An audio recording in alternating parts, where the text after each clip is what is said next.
کس نے امام حسین کو رسول اللہ سے بڑھا دیا؟ کس نے، کب، کہاں؟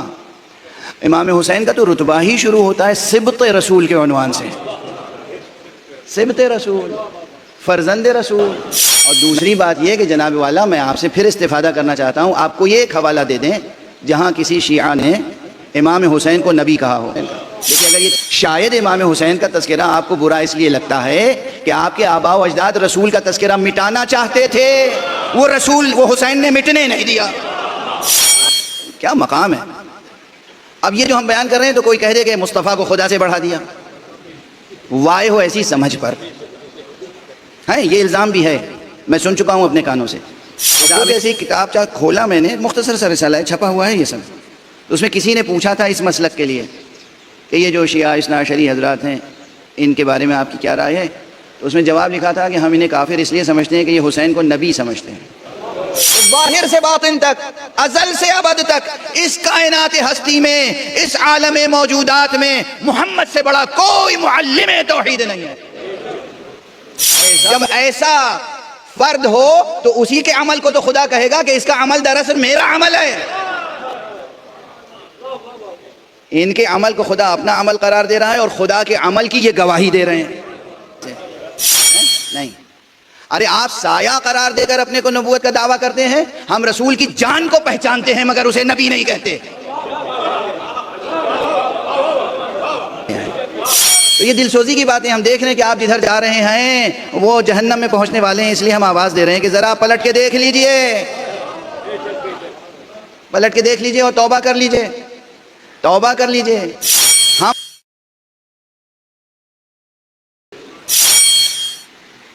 مجلس حضرت سید الشہداء ہیں، اور کس قدر اچھی مناسبت ہے کہ ان مجلسوں میں ذکر مقام ختم مرتبت ہو رہا ہے۔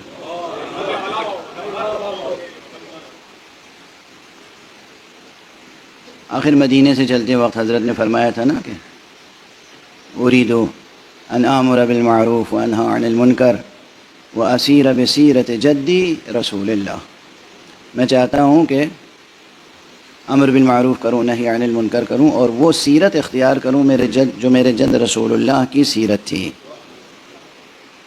تو اگر رسول اللہ کی سیرت آقا حسین کے پیش نظر تھی تو ہم پر بھی لازم ہے کہ ان کی مجلس میں سیرت رسول بیان ہو۔ یہ دو چیزیں ایسی ہیں جن کے بغیر مجلس حسین مکمل نہیں ہو سکتی، ذکر توحید اور ذکر مقام ختم نبوت۔ یہ واضح رہے سب کے لیے، چاہے وہ سامعین ہوں یا خود ذاکرین۔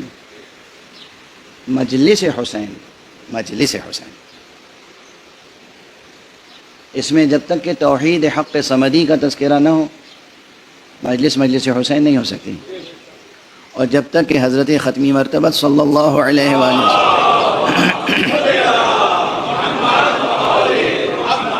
کا تذکرہ نہ ہو اس وقت تک بھی مجلس حسین نہیں ہو سکتی۔ بعض خاصے پڑھے لکھے لوگ بھی نہ جانے کس قسم کی تعصب میں مبتلا ہو جاتے ہیں، اور پھر وہ ایسی جاہلانہ بات کرتے ہیں جس کی بہرحال ان سے توقع نہیں ہوتی۔ وہ کہتے ہیں کہ بعض حضرات نے امام حسین کا رتبہ رسول سے بھی بڑھا دیا ہے۔ بھئی کہاں بڑھا دیا ہے؟ آپ اس کے مجرم ہیں کہ آپ نے رسول کا رتبہ گھٹا دیا ہے۔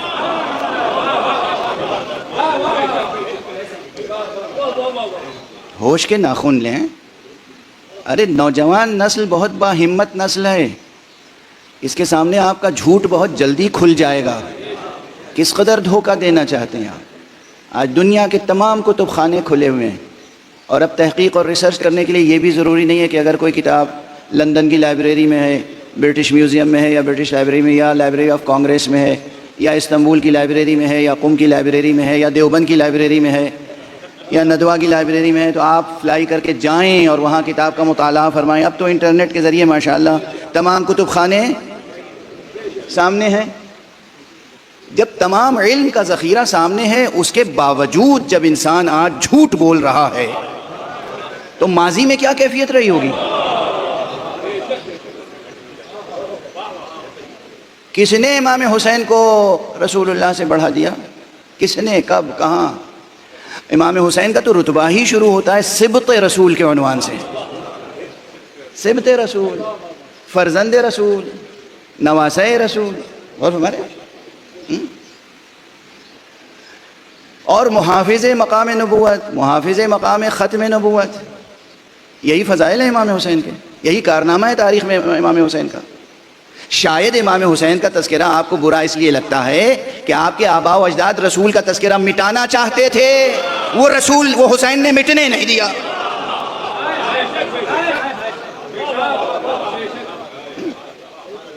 اور تو کوئی سبب نظر نہیں آتا۔ حضور فرمایا، جتنے ممبر ہیں خدا کی قسم اس وقت کرۂ ارض پہ جتنے ممبر ہیں، شاید ہی کوئی خطیب ہو جو امام کا یہ جملہ نہ دہراتا ہو، اريد ان امر بالمعروف وانهى عن المنکر واسیر بسیرت جدی و ابی، میں تو اس لیے نکلا ہوں کہ میں امر بالمعروف کروں، نہی عن المنکر کروں، اور اس سیرت کو اختیار کروں، اس سیرت پہ چلوں جو میرے جد رسول اللہ کی سیرت تھی، میرے بابا علی مرتضیٰ کی سیرت تھی۔ ہر ممبر سے یہ بیان ہوتا ہے۔ شرف حسین ابن علی یہی ہے کہ ان کی زندگی میں کوئی ایک بات خلاف سیرت نہیں دکھائی جا سکتی۔ معیار کرامت یہ ہے، معیار شرف یہ ہے۔ بہرحال اچھا، ایسے لوگ اتفاق سے پڑھے لکھے بھی کہلاتے ہیں۔ اچھا، میری زندگی میں کیا کیا تجربے ہوئے، کیا کیا صدمے یہاں ہیں، اجازت ہو تو ایک عرض کر کے آگے بڑھوں۔ ایک صلوات پڑھیے محمد علی۔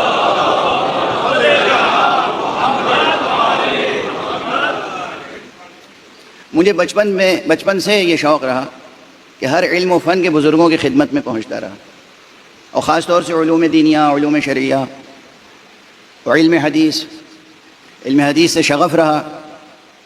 تو جہاں بھی معلوم ہوا کہ یہ ایک اہم محدث ہیں، وہاں پہنچ جاتا تھا، ان سے کچھ سیکھتا تھا، اور جو کچھ سیکھتا تھا ان سے اجازت طلب کرتا تھا کہ آپ کی اجازت ہے، آپ مجھے اس لائق سمجھتے ہیں، اجازت مرحمت فرماتے ہیں کہ میں آپ سے جو کچھ سن کے یا پڑھ کے جا رہا ہوں وہ دوسروں تک منتقل کروں۔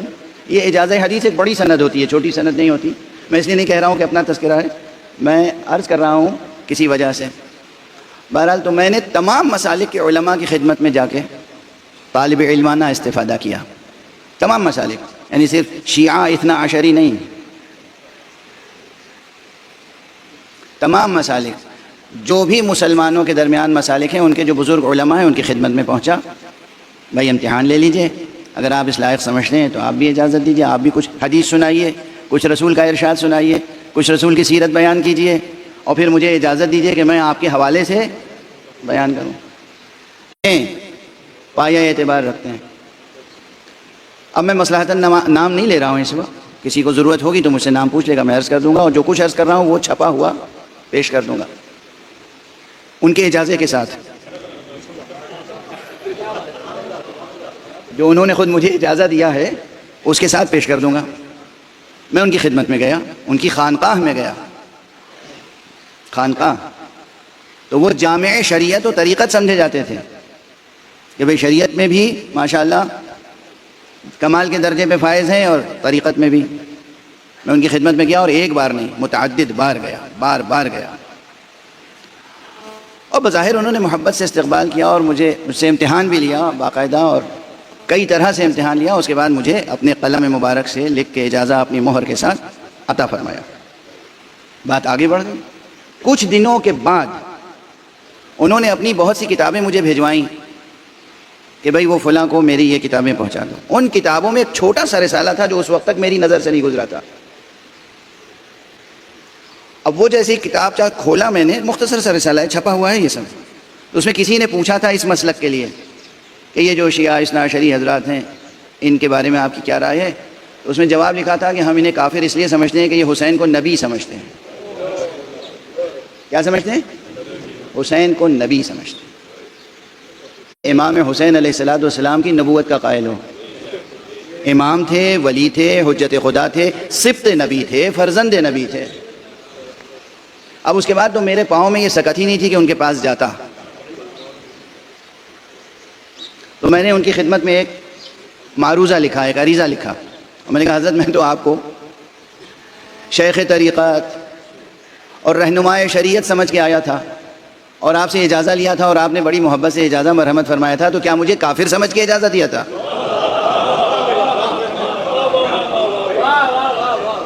میں نے اپنا مسلک تو چھپایا نہیں تھا آپ سے، آپ نے مجھے کافر سمجھ کے اجازہ دیا تھا۔ یہ تو ایک الگ بات ہے کہ اب معلوم ہوا کہ آپ کافروں کو بھی اجازہ دے دیتے ہیں۔ اور دوسری بات یہ کہ جناب والا میں آپ سے پھر استفادہ کرنا چاہتا ہوں، آپ کو یہ ایک حوالہ دے دیں جہاں کسی شیعہ نے امام حسین کو نبی کہا ہو۔ دیکھیے اگر یہ چیزیں چھپی ہوئی نہ ہوتی تو جہاں کسی نے نبی کہا ہو، ایک حوالہ۔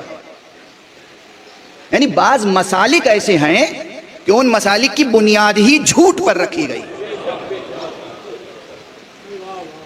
کذب، جھوٹ، افترا، بہتان۔ ہم کہہ رہے ہیں سبت نبی، آپ سبت نہیں سن پا رہے ہیں، صرف نبی سن رہے ہیں۔ ہم کہہ رہے ہیں فرزند نبی، آپ لفظ فرزند نہیں سن پائے، صرف نبی سنا آپ نے۔ تو بھائی آپ اپنے کان کا علاج کیجئے، اپنے گوش مبارک کا علاج کیجئے۔ اگر کہیں عبارت لکھی ہوئی ہے تو اس عبارت کو پورا پڑھنے کے لیے اگر آپ کی آنکھیں کافی نہیں ہیں تو کچھ ڈاکٹروں سے مشورہ کر کے چشمہ لگائیے گا، متعصبوں سے مشورہ کر کے چشمہ نہ لگا لیجیے گا۔ اب اس سے زیادہ سلیس پیغام نہیں ہو سکتا۔ امت میں تفرقہ پیدا کرنے کے لیے اور امت کو تقسیم کرنے کے لیے جھوٹ کا سہارا، ان سے دور رہنا، اس لیے کہ یہ حسین کو نبی مانتے ہیں۔ کیا بات ہے، یا حسین کو نبی سے بڑھا دیتے ہیں۔ بہرحال اب دشمن تو آپ کے سامنے معلوم ہے کہ کیسا دشمن ہے اور کس قدر دریدہ دہن اور افترا پر تراش کذاب، وہ آپ کے سامنے ہے نا۔ اب آپ پر یہ فریضہ عائد ضرور ہوتا ہے کہ آپ اپنی مجلسوں میں سب سے زیادہ تذکرہ مصطفیٰ صلی اللہ علیہ وآلہ وسلم۔ بچپن سے سکھایا جاتا ہے ہمارے یہاں بچوں کو کہ جھوٹ نہ بولنا۔ اور بعض حضرات جو اپنے کو صوفی بھی سمجھتے ہیں اور تصوف سے بھی جڑے ہوئے ہیں اور عرفان سے بھی جڑے ہوئے ہیں اور پتہ نہیں کن کن چیزوں سے جڑے ہوئے ہیں، اور اساس فکر کذب پر ہے، بہتان، کذب، افترا، پردازی۔ تاریخ میں ایک مثال نہیں لائی جا سکتی جو یہ کہے کہ ہم نے حسین علیہ السلام کو نبی کہا یا کسی نے کہا۔ ہاں، محافظ نبوت، محافظ مقام ختم نبوت آقا حسین، تاریخ کے اسی موڑ پر آپ کا ظہور ہوا ہے کہ جب جنہیں آپ جائز سمجھتے تھے اور اب دنیا کے پریشر میں آ کر شرمندگی کا اظہار کرتے ہیں، ورنہ ہمیں معلوم ہے کہ آپ کا دل شرمندہ تو نہیں ہے یزید کو اپنا امام ماننے کے لیے۔ تو جب یزید یہ کہہ رہا تھا تخت شام پر، لعبت ہاشم بالملک فلا، لعبت ہاشم بالملک فلا، ملک جاء ولا وحی نزل، یہ تو بنو ہاشم نے لعبت، کھیل کھیلا تھا، کھیل سلطنت قائم کرنے کے لیے،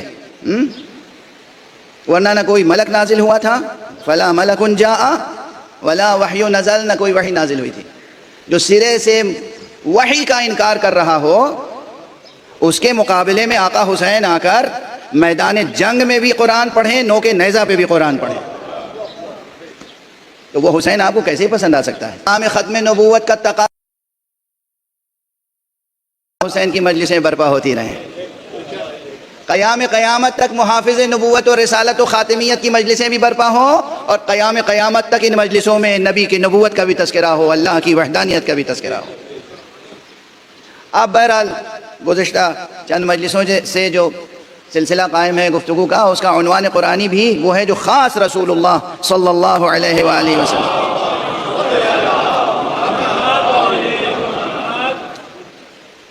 اور یہ جو سورہ انشراح ہے، سورہ شرح، سورہ انشراح، یہ سورہ توأم ہے اپنے پہلے سورے کے ساتھ، سورہ والضحیٰ۔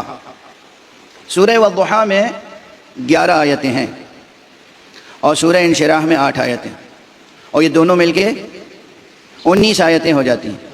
خدا کی قسم اس فقیر نے یہ بات 1985 کی ہے، ان دونوں سوروں کو سامنے رکھے، صرف ان دونوں، یہ 19 آیتیں۔ اس وقت میں نے تاریخ ختم نبوت لکھی تھی، جو تقریباً 200 صفحات سے زائد وہ کتاب ہو گئی تھی۔ یہ 19 آیتیں وہ ہیں کہ جس میں مقام ختم نبوت کا ماضی اور مقام ختم نبوت کا مستقبل، پوری تاریخ سموئی ہوئی ہے اس میں۔ پوری تاریخ رسالت محمدیہ سموئی ہوئی ہے اس میں۔ یہ دو سورے اگر توجہ سے کوئی پڑھ لے اور اس کے عمق میں، اس کی گہرائی میں چلا جائے تو نہ جانے کتنے نکات روشن ہوتے چلے جاتے ہیں۔ اب میں چند مثالیں دے سکوں گا صرف آج، باقی یہ سب تشویق کے لیے کہتا ہوں تاکہ مسلسل ہمارے جوان اس سلسلے میں کام کرتے رہیں۔ سورہ مبارک ہے والضحیٰ، آپ میں سے اکثر کو یاد ہوگی، بسم اللہ الرحمن الرحیم، والضحیٰ واللیل اذا سجا ما ودعک ربک وما قلا وللآخرۃ خیر لک من الاولی ولسوف یعطیک ربک فترضی۔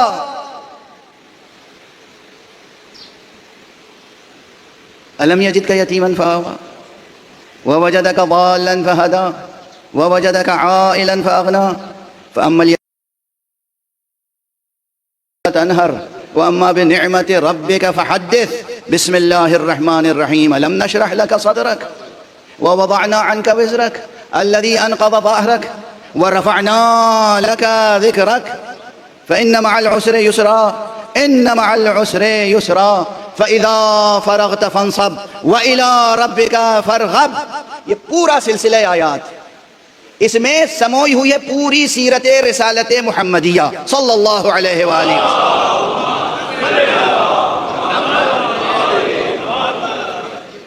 اور اس میں ایک فقہی مسئلہ عرض کر دوں چھوٹا سا، کہ یہ دونوں سورے ایک دوسرے سے اس طرح وابستہ ہیں، جڑے ہوئے ہیں، کہ نہ صرف ہمارے یہاں تو تقریباً اجماع علماء امامیہ ہے کہ نماز میں اگر سورہ حمد کے بعد، نماز واجب میں، چونکہ ہمارے یہاں کیا واجب ہے کہ نماز میں پہلی رکعت اور دوسری رکعت میں سورہ الحمد کے بعد کوئی ایک مکمل سورہ پڑھنا چاہیے، واجب نمازوں میں، مستحب میں نہیں، واجب فرض نمازوں میں۔ ایک دو ایسے فقہا ہیں کہ جنہوں نے اس وجوب کو بربنائے احتیاط وجوبی قرار دیا ہے، ورنہ باقی سب احتیاط نہیں سمجھتے، صریح فتویٰ دیتے ہیں کہ حمد کے بعد، سورہ حمد کے بعد ایک مکمل سورہ پڑھا جائے، اور اس سے زیادہ بھی نہ پڑھا جائے، کیونکہ جو سیرت پیغمبر ہے، جو سکھایا گیا، جو معصوم ائمہ نے، اہل بیت سے ہونے والے ائمہ نے سکھایا۔ مستحب نمازوں کی بات نہیں ہے، واجب نمازوں کی بات۔ مستحب نمازوں میں تو آپ ایک آیت بھی پڑھ سکتے ہیں اور 3 آیتیں بھی پڑھ سکتے ہیں اور چند رکوع بھی پڑھ سکتے ہیں اور ایک سے زیادہ سورے بھی پڑھ سکتے ہیں اور ایک ہی سورہ ایک سے زائد بار پڑھ سکتے ہیں۔ مستحب نمازوں کے احکام الگ ہیں۔ جو فرض نمازیں ہیں 5 وقت کی، اس میں یہ ہے کہ الحمد کے بعد کوئی ایک مکمل سورہ پڑھا جائے، لیکن یہاں پر آ کر کہا گیا کہ اگر سورہ والضحیٰ پڑھنا چاہتے ہیں تو پھر تنہا نہ پڑھیں، والضحیٰ اور الم نشرح ساتھ میں پڑھیں۔ والضحیٰ اور الم نشرح ساتھ میں پڑھیں، یہ حکم ہے شرعی۔ اچھا، اس حکم شرعی میں ہم تنہا نہیں ہیں، مانے ہوئے جو بعض فقہی مکاتب عالم اسلام کے ہیں ان میں بھی یہ حکم اسی طرح موجود ہے، سب میں نہیں لیکن بعض میں یہ حکم اسی طرح موجود ہے۔ علماء اہل سنت میں سے، فقہاء اہل سنت میں سے، ائمہ اہل سنت میں سے بعض کا قول صاف و صریح یہ ہے کہ اگر سورہ والضحیٰ پڑھنا چاہتے ہیں تو الم نشرح بھی پڑھیں۔ اس کے معنی ہے کہ ان دونوں سوروں میں ایک خاص ربط و تعلق ہے، اور میں جو عرض کر رہا ہوں کہ اس کا ربط و تعلق جو سیرت مصطفیٰ صلی اللہ علیہ وآلہ وسلم سے، وہ اپنی جگہ بے پناہ ہے۔ اور کل جو میں نے تقریر کی اور کل سے پہلے مسلسل اس میں جو ایک نقطہ ابھار کے پیش کرنا چاہ رہا تھا اور تقریباً وہ منتقل ہو گیا، جہاں اللہ سبحانہ و تعالیٰ نے یہ اعلان فرمایا کہ یہ کام تو ہم نے اے مصطفیٰ تمہاری خاطر سے کیا ہے، تمہاری وجہ سے کیا، تمہاری خاطر سے، اور یہ کام ہم نے تمہاری رضا جوئی کے لیے کیا کہ تم راضی ہو جاؤ۔ کیا مقام ہے! اب یہ جو ہم بیان کر رہے ہیں تو کوئی کہہ دے کہ مصطفیٰ کو خدا سے بڑھا دیا، وائے ہو ایسی سمجھ پر ہے، یہ الزام بھی ہے، میں سن چکا ہوں اپنے کانوں سے کہ خدا سے بڑھا دیا۔ ہاں، یہ الزام بھی ہے، یہ الزام بھی ہے کہ نبی کو خدا سے بڑھا دیا۔ غور فرما رہے ہیں آپ؟ یعنی انہوں نے خدا کو بھی اتنا چھوٹا بنا دیا ہے، میں کیا عرض کروں، یعنی کیا کیا درد دل ہے۔ لوگ سمجھتے ہیں ان کا لہجہ تلخ کیوں ہو جاتا ہے، جلال کیوں آ جاتا ہے، چہرہ سرخ کیوں ہو جاتا ہے، چیخ کیوں نکلتی ہے۔ ارے جی چاہتا ہے کہ کلیجہ پھٹتا ہے ان مظالم پر۔ مصطفیٰ صلی اللہ علیہ وآلہ وسلم، اللہ فرما رہا ہے کہ میں چاہتا ہوں کہ تم راضی ہو جاؤ۔ اور کل اس کی ایک مثال دی تھی میں نے کعبے کی اور قبلے کی. فَلَنُوَلِّيَنَّكَ قِبْلَةً تَرْضَاهَا, ہم تمہیں ایسے قبلے کی طرف موڑ دیں گے جس سے تم راضی ہو جاؤ گے. قرآن کی اس آیت کو یاد کر لیں کہ اللہ نے قبلے کی طرف کھڑے ہو کے نماز پڑھنے, کعبے کی طرف کھڑے ہو کر نماز پڑھنے کا حکم اس لیے دیا ہے تاکہ مصطفیٰ راضی ہو جائیں. اب اس سورہ میں جو والضحیٰ ہے, کیا عظیم الشان سورہ ہے. اب وقت نہیں ہے کہ میں ایک ایک فقرے کی تشریح کر سکوں جو ظاہری تشریح. والضحیٰ, کیوں قسم کھائی گئی ضحیٰ کی یہاں پر؟ دن کا وہ حصہ جس میں سورج کی ایسی روشنی ہوتی ہے کہ جس سے تمام خلقت کو ایک قوت ملتی ہے, قوت حیات, نشو و نما کی قوت ملتی ہے, چاہے وہ انسان ہو, چاہے وہ نباتات ہوں, چاہے حیوانات ہوں, چاہے خود جمادات ہوں. اگر کوئی پتھر کا ٹکڑا الماس بننا چاہے, اگر کوئی پتھر کا ٹکڑا یاقوت بننا چاہے, اگر کوئی پتھر کا ٹکڑا عقیق بننا چاہے, اگر کوئی صحرا کا ذرہ در نجف بننا چاہے, تو اس کے لیے یہ جو ضحیٰ کا وقت ہے نا, اس وقت جو سورج کی کرنیں آتی ہیں ان میں نہ جانے کتنی تاثیر ہوتی ہے. اور اس کی قسم کھائی جا رہی ہے والضحیٰ واللیل اذا سجا ما ودعک ربک وما قلی. میں ترجمہ نہیں کر رہا ہوں, آپ لوگ ترجمہ جا کے دیکھیے گا. چونکہ ترجمہ کروں گا تو ایک ایک لفظ پر اپنی طالب علمانہ انداز سے اٹک اٹک کے رک رک کے گفتگو کروں گا. جو آیت توجہ دلا کے آگے بڑھنا چاہتا ہوں وہ یہ ہے وَلَسَوْفَ يُعْطِيكَ رَبُّكَ فَتَرْضَى. عن قریب اللہ تمہیں وہ عطا کرے گا کہ تم راضی ہو جاؤ گے. وہی ترضا کا کلمہ آیا نا, وہاں ترضاہا, یہاں بس ہے ترضا. اب وہ کیوں ہے وہ سب عربی داں. تمہیں وہ عطا کرے گا کہ تم راضی ہو جاؤ گے. اچھا, اس کے فوراً بعد پھر جب آیت آگے بڑھی تو کیا ہوا؟ مستقبل میں عطا کرے گا وہ کچھ کہ تم راضی ہو جاؤ گے. تم نے دیکھا نہیں الم یجدک یتیما فآویٰ, تمہیں یتیم پایا تو تمہیں پناہ دی.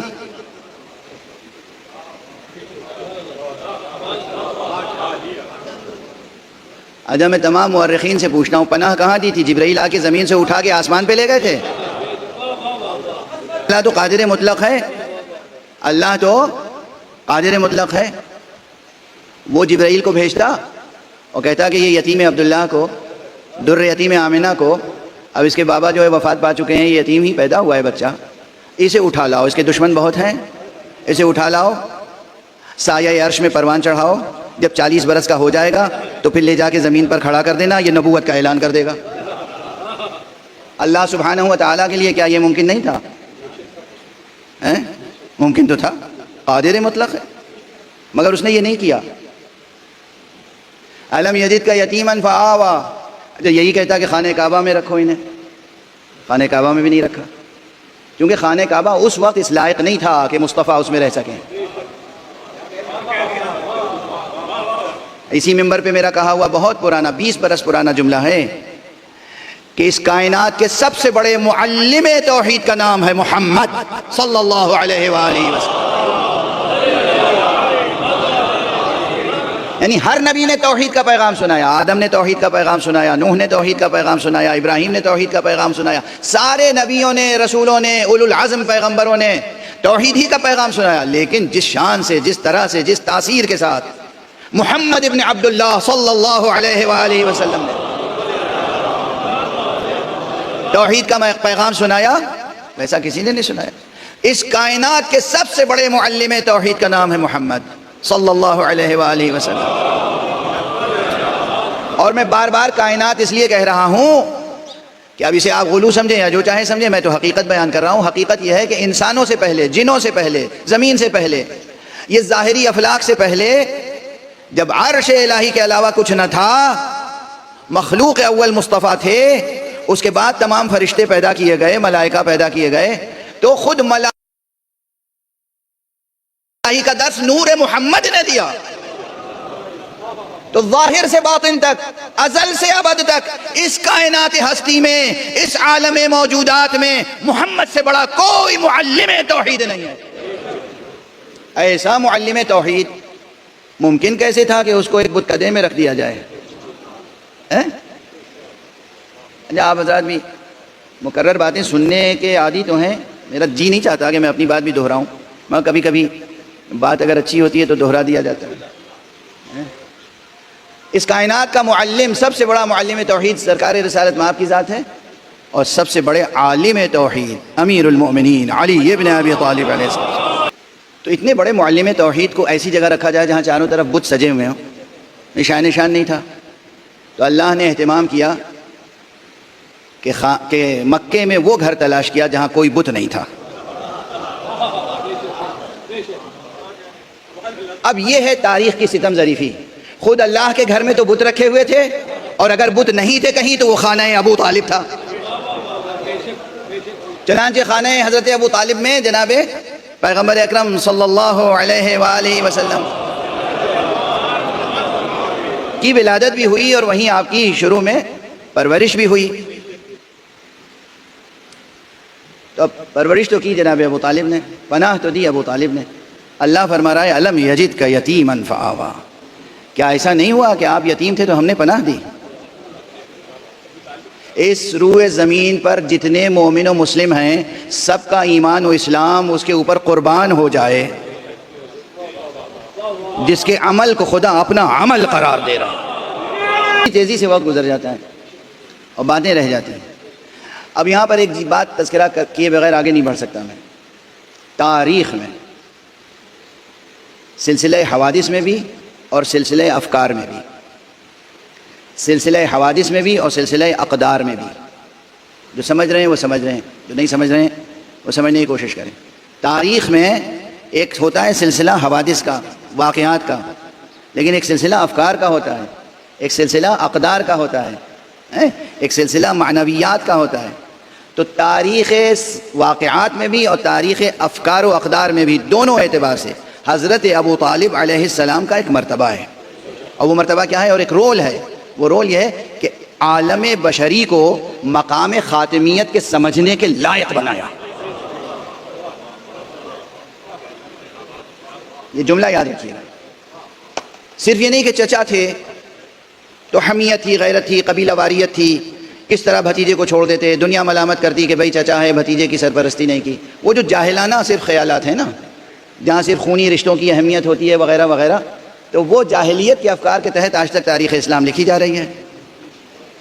صرف یہ نہیں تھا کہ جناب ابو طالب یہ سمجھتے تھے کہ یہ ہمارا بھتیجا ہے اور اس لیے ہم پر فرض ہے کہ ہم اس کی حفاظت کریں۔ بھتیجا تو بھتیجا ہوتا ہے، اگر دین میں اختلاف ہو تو باپ بیٹے کو اپنے ہاتھ سے قتل کر دیتا ہے، بیٹا باپ کو اپنے ہاتھ سے قتل کر دیتا ہے۔ تاریخ اسلام میں بھی یہ مثالیں ہیں اور اس سے پہلے بھی۔ اگر دین میں اختلاف ہے، ایمان میں اختلاف ہے، عقیدے میں اختلاف ہے، تو بات یہاں تک پہنچتی ہے۔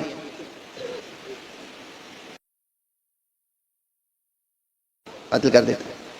لیکن یہ تو بھتیجے ہیں، اور معمولی اختلاف نہیں ہے بظاہر، حالانکہ ابو طالب سے تھوڑی اختلاف تھا۔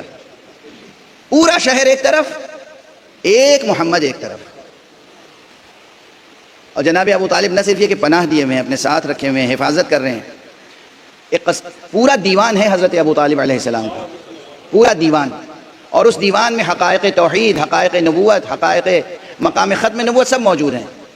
اور بعض اشعار تو بہت مشہور ہیں، میں اس وقت صرف ایک شعر حضرت ابو طالب علیہ السلام کے دیوان میں جو لامیہ قصیدہ ہے جس کا کوئی انکار نہیں کر سکتا، اس قصیدے کا ایک شعر پڑھ رہا ہوں یہ کہہ کر، توجہ رکھیے گا ارباب دانش، کہ یہ دو مصروں میں، ایک بیت میں، ایک شعر میں مقام عصمت مصطفیٰ بیان فرمایا ہے۔ یہ پیغمبر معصوم ہے، اور کیسے معصوم، حالانکہ لفظ معصوم نہیں آیا اس شعر میں، عصمت کا کلمہ نہیں آیا۔ کاش افکار آپ حضرات کے افکار عالیہ میرے ساتھ ساتھ آگے بڑھ سکیں اور میں اپنی بات آپ حضرات تک پہنچا سکوں۔ لفظ عصمت نہیں آیا، لفظ معصوم نہیں آیا، یہ اصطلاح کلامی یہ شعر میں موجود نہیں ہے۔ شعر کی زبان بالکل فطری اور شعر کی زبان ہے۔ فرماتے ہیں حلیم رشید عادل غیر طائش یوالی الہا لیس عنہ بغافل۔ یہ لامیہ قصیدہ حضرت ابو طالب، کوئی مورخ اس کا انکار نہیں کر سکتا کہ یہ حضرت ابو طالب کا قصیدہ ہے یا نہیں ہے۔ اس میں وہ مشہور شعر بھی ہے، وَأَبْيَضَ يُسْتَسْقَى الْغَمَامُ بِوَجْهِهِ ثِمَالُ الْيَتَامَى عِصْمَةٌ لِلْأَرَامِلِ، اور بہت سے اشعار ہیں۔ یہ وہ شعر ہے عصمۃ للارامل کہ جو پیغمبر صلی اللہ علیہ وآلہ وسلم بعض مواقع پر اپنے اصحاب کو دیکھ کے کہتے تھے تم میں سے کوئی ہے جسے ابو طالب کا وہ شعر یاد ہو؟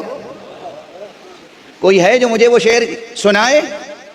اور لوگ شعر سنا کر بزم مصطفیٰ میں بار پاتے تھے، اعتبار پاتے تھے، عزت پاتے تھے، آبرو پاتے تھے، حضور کی شفقتوں کے مستحق قرار پاتے تھے۔ اب میں اس مشہور شعر کی بات نہیں کر رہا ہوں، دیکھیے علم اخلاق کی کتابوں کا نچوڑ اور علم کلام میں عصمت کے مفہوم کا نچوڑ دونوں اس ایک شعر میں موجود ہے، اور شعر بہت سادہ سا ہے۔ حلیم، ایک صفت بیان ہوئی کہ یہ ہمارا بھتیجا وہ ہے جس کے تم درپے آزار ہو، تم چاہتے ہو ہم اسے چھوڑ دیں اور تم قتل کر دو، یاد رکھو ہم اسے چھوڑنے والے نہیں ہیں، ہم اس کی حفاظت سے دستبردار ہونے والے نہیں ہیں۔ کیوں؟ اس لیے کہ اس کے اوصاف میں سے ایک یہ ہے کہ یہ حلیم ہے۔ حلیم، حلیم کوئی معمولی صفت نہیں ہے، حلم کی صفات یعنی بردباری، برداشت، صبر۔ حلیم، رشید، اور یہ رشید ہے۔ رشید کسے کہتے ہیں؟ جو حکمت رکھتا ہو، ویژن رکھتا ہو، بصیرت رکھتا ہو، علم رکھتا ہو، وہ ہے رشید۔ اور ہدایت رکھتا ہو، صاحب ہدایت ہو، رشید۔ حلیم، رشید۔ عادل، اور عادل بھی ہے۔ حلیم ہے، اچھا عموماً لوگ بہت بردبار، حلیم، مہربان ہوتے ہیں تو پھر عادل نہیں رہ جاتے۔ بھائی وہ بہت رحم دل ہیں۔ اب یہاں ماشاءاللہ ہمارے مجلس میں تو روزانہ سپریم کورٹ کے ججز صاحبان بھی تشریف لاتے ہیں، اور سابق جسٹس جناب مقبول باقر جعفری صاحب بھی، اور موجودہ جسٹس جناب رضوی صاحب بھی، اور بہت سے حضرات ہیں۔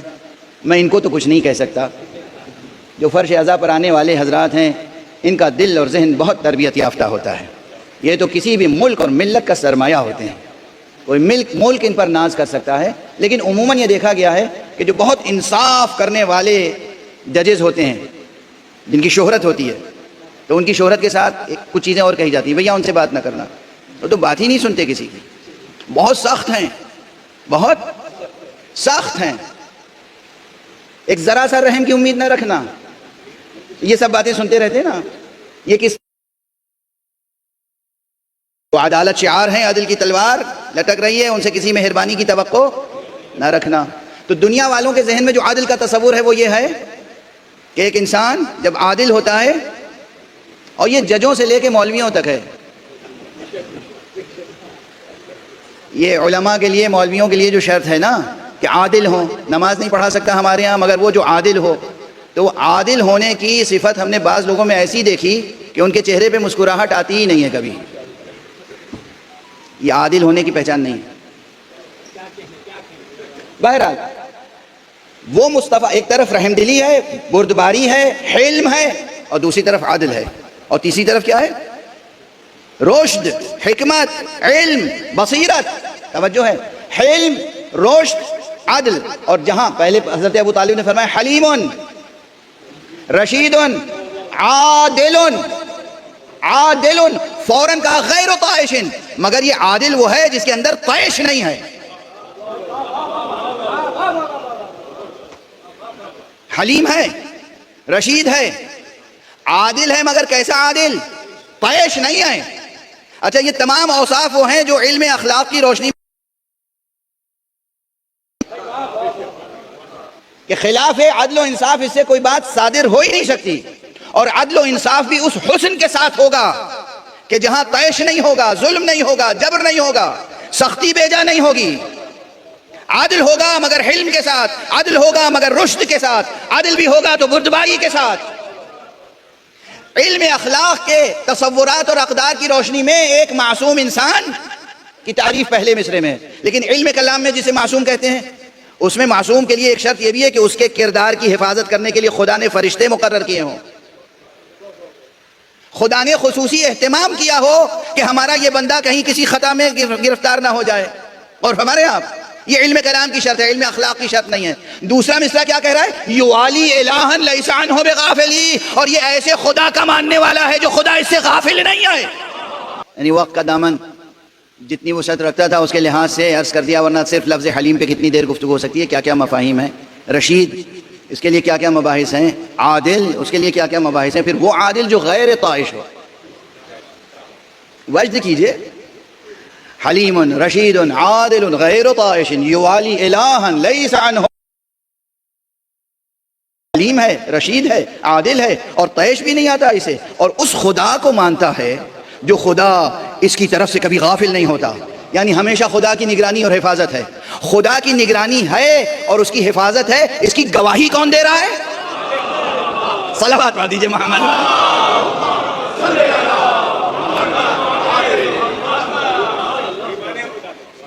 اور فرمایا ارے بھی کبھی ہوتا ہے کہ حضور علیہ الصلوۃ والسلام کوئی نبی، کوئی امام، کوئی ولی اللہ کسی کے لیے کہے کہ تم اسے نہیں جانتے ہو، میں جانتا ہوں۔ یہ اللہ کا کرم ہے، اس پر اللہ کی خاص نظر ہے، یہ اللہ کی خاص عنایت ہے اس کے اوپر، یہ مشمول عنایت باری ہے۔ تو یہ کوئی نبی خبر دے، کوئی امام خبر دے تو بات بنتی ہے۔ حضرت ابو طالب خبر دے رہے ہیں کہ یہ میرا بچہ وہ ہے کہ جو اللہ کی نگرانی میں پروان چڑھ رہا ہے۔ جب ایسا فرد ہو تو اسی کے عمل کو تو خدا کہے گا کہ اس کا عمل دراصل میرا عمل ہے۔ ان کے عمل کو خدا اپنا عمل قرار دے رہا ہے، اور خدا کے عمل کی یہ گواہی دے رہے ہیں، یہ گواہی دے رہے ہیں خدا کے عمل کی، خدا کے فعل کی گواہی دے رہے ہیں۔ یوالی الہا لیس عنہ بغافلی۔ اب یہ تو اس آیت پہ آ گئی تھی بات کہ الم یجد کا یتیمن فآوا، کیا ہم نے آپ کو یتیم پایا تو آپ کو پناہ نہیں دی؟ اور پھر اس کے بعد وہ پورا سلسلہ ہے، اور پھر یہ سورہ شروع ہوتا ہے الم نشرح لک صدرک ووضعنا عنک وزرک، اور اس کے آخر تک جب پہنچتے ہیں آپ فَإِذَا فَرَغْتَ فَانصَبْ، اسی آیت پر پھر ختم نبوت کی بحث جڑ جاتی ہے۔ مقام ختم نبوت کی بحث صرف ایک آیت میں نہیں ہے قرآن مجید میں، قرآن مجید میں نہ جانے کتنے مقامات ہیں جہاں مقام ختم نبوت سے مباحث جڑے ہوئے ہیں، چاہے لفظ ختم نبوت نہ ہو وہاں پر۔ وہ صرف سورہ مبارکہ احزاب کی غالباً 40ویں آیت ہے جس میں کہا گیا وَلَٰكِنَّ رَسُولَ اللَّهِ وَخَاتَمَ النَّبِيِّينَ، لیکن نہ جانے اور کتنی آیتیں ہیں جو ختم نبوت کے مبحث سے، اس موضوع سے جڑی ہوئی ہیں۔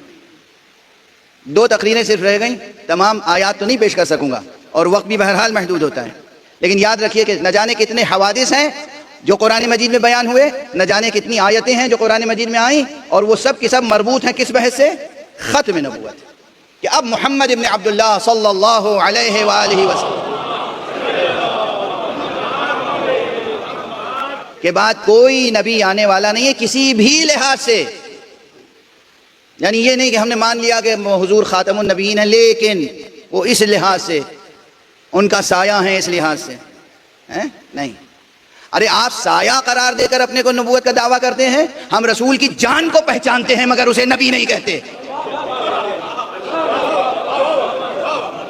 آپ سایہ نبی قرار دیتے ہیں اس نبی کا جس کا سایہ نہیں تھا، پہلے تو اس کا سایہ خلق کرتے ہیں پھر نبوت کا دعویٰ کرتے ہیں۔ ہم تو نفس نبی، روح نبی، جان نبی کو جانتے ہیں مگر اسے نبی نہیں کہتے، اس لیے کہ ہمیں یاد ہے درس پیغمبر یا علی انت منی بمنزلت ہارون من موسیٰ الا انہ لا نبی بعدی، اے علی تمہاری نسبت، تمہاری منزلت، تمہارا رشتہ مجھ سے وہی ہے جو ہارون کا رشتہ موسیٰ سے تھا، مگر یہ کہ اب میرے